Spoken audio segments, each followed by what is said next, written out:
What's going on, guys? It's Shiba here, and if you weren't aware, yesterday was the Game Awards, and let's just say it was an interesting show. To my Reformed Orthodox Rabbi Bill Clinton. Thank you, everybody.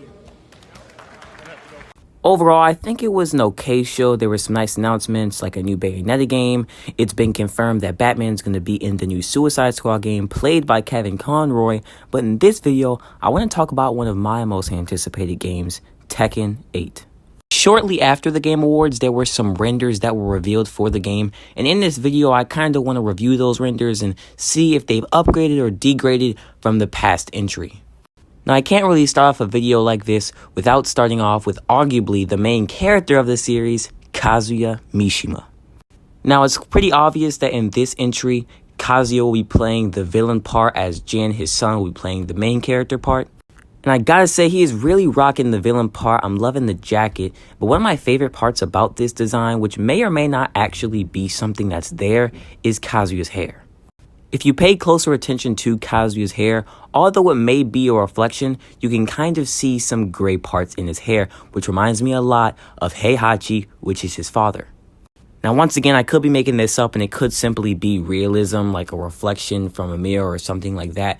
But if that's actually a detail, it would be fairly welcomed. But now, moving on to the true main character of Tekken 8, Jin Kazama. Now, Jin has always been a character who, no matter what, has always looked cool and pleasing to the eyes, always rocking cool jackets or gloves. No matter what, you can't really go wrong with Jin. So in this game, they're keeping it relatively similar to what we're used to, you could say, while still making some renovations to the overall design.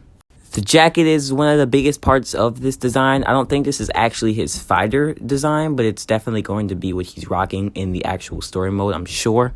And overall, I'll give it a nice 8 out of 10.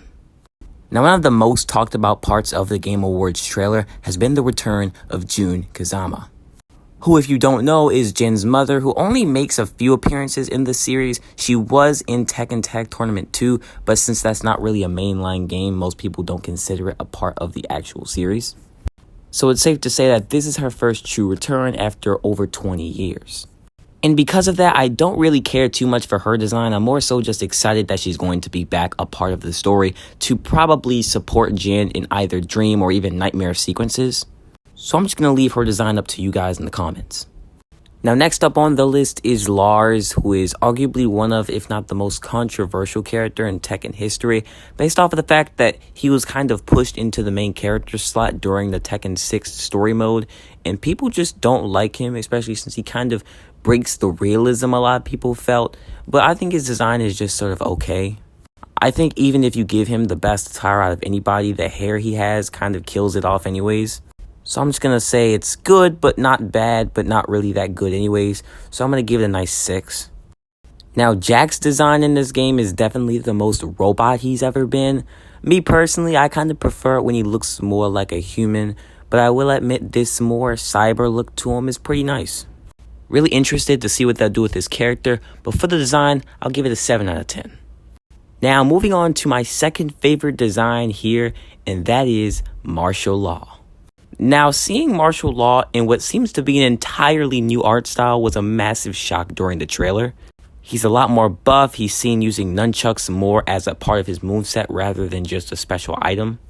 Now, even though I would have personally preferred to see his son, Forest Law, I'm still okay with seeing Martial back, and his design is good. I'm going to give it an 8.